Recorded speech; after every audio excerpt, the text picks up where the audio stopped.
This is Valley View News. Some La Cañada Flintridge residents are still finding it hard to recover weeks after destructive mudslides struck the area. An anonymous $1 million donation to a California State University Northridge media program could not have come at a better time. And he's just dominating. An athlete from Germany has become the youngest gold medal winner in the men's luge. He was the best. Hello and welcome to Valley View News. I'm Shiva Qasimzadeh. And I'm Jason Rose. After weeks of rain and devastating mudslides, La Cañada Flintridge homeowners and renters are finally transitioning back into their neighborhoods. Valley View News' Sean Wiseman is in the newsroom with more. Sean? With the damage already done, a recent LA Times article brought into question if the emergency warning system was issued with adequate time for homeowners to react. Close to 40 homes and 20 cars were severely damaged several weeks ago by the sweeping mudslides in La Cañada Flintridge, and residents are reminded every day of the destruction. By the time emergency phone calls were made to residents urging them to stay inside, the major damage was already done, prompting some residents to say they weren't given proper notification by the city. People would have gotten out in a more timely manner. They would have been safer, and especially with youngins like mine, just to have the chance to pack up. Public Works employees say many of the debris basins in the city are packed to capacity, and it will take over a month to empty the collections of runoff that were clear just a month ago. Firefighter Captain Mark Savage says if evacuations were ordered during the mudslides, residents and authorities on duty would have been putting their lives at serious risk.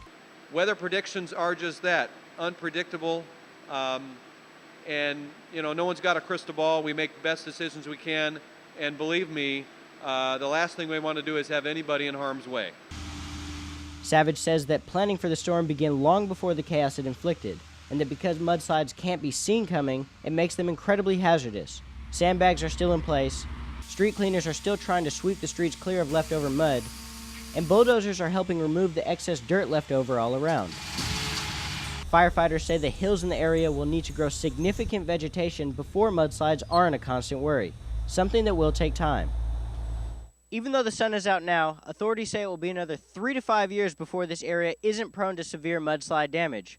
Firefighters say there needs to be better cooperation between residents and authorities in the future, after only about 50% of residents complied with the mandatory evacuations earlier this month.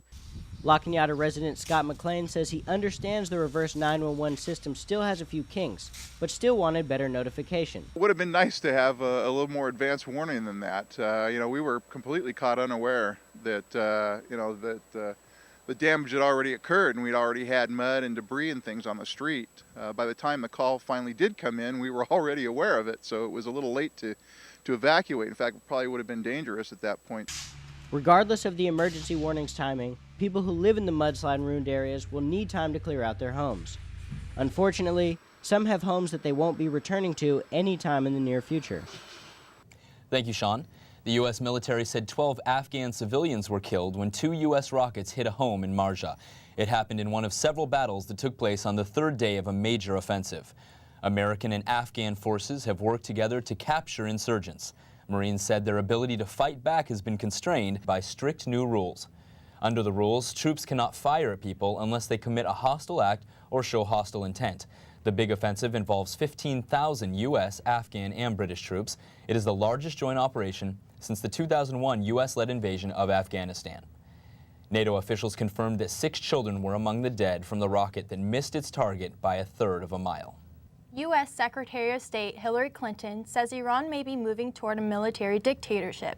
She says Iran's civilian leaders seem to be giving in to the nation's Revolutionary Guard. Clinton said the U.S. will not stand by while Tehran threatens neighbors and the world. She says she has called for tougher actions after announcements that Iran will increase the production of enriched uranium. The U.S. and United Nations have long been worried that Iran is trying to develop nuclear weapons. U.S. assessment of Iran's nuclear program is underway. California State University Chancellor Charles Reed found himself preaching to churchgoers on Sunday. No, he doesn't have a new job. He's taking part in a drive to boost enrollment among African American students. It's called the Super Sunday Initiative. The chancellor, students, and trustees will speak at churches on several Sundays. There are more than 100 churches taking part in Super Sunday and expect to reach about 100,000 families. So far, application for enrollment among African American students has nearly doubled from 9,700 in 2005 to nearly 16,000 during the 2008-2009 year. During that same period, African American undergraduate enrollment went from about 19,000 to about 22,000. California State University Northridge students are getting something back despite the recent budget cuts. Valley View News' Nick Robles has more. It's the hallways of Manzanita Hall, where popular films such as Legally Blonde 2 were filmed. Within these halls, the Cinema and Television Department is also housed. It's also the department that received a $1 million endowment by an anonymous person. The donation was made on behalf of alumnus Scott Weiss. Scott died in a car accident back in July of 2008.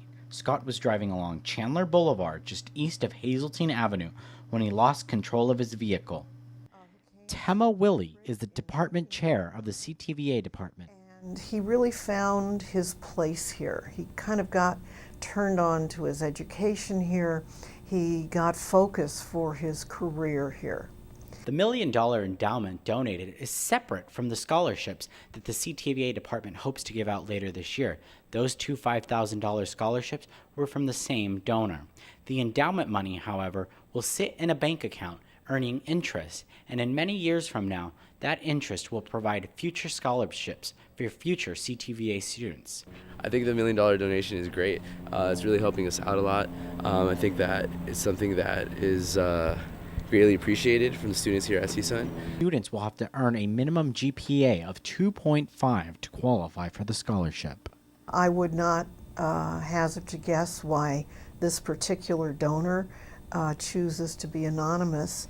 I do know that the donor really wants all the attention to be on Scott, that all of the inquiry and all the references be to Scott Weiss. In Northridge, I'm Nick Robles for Valley View News.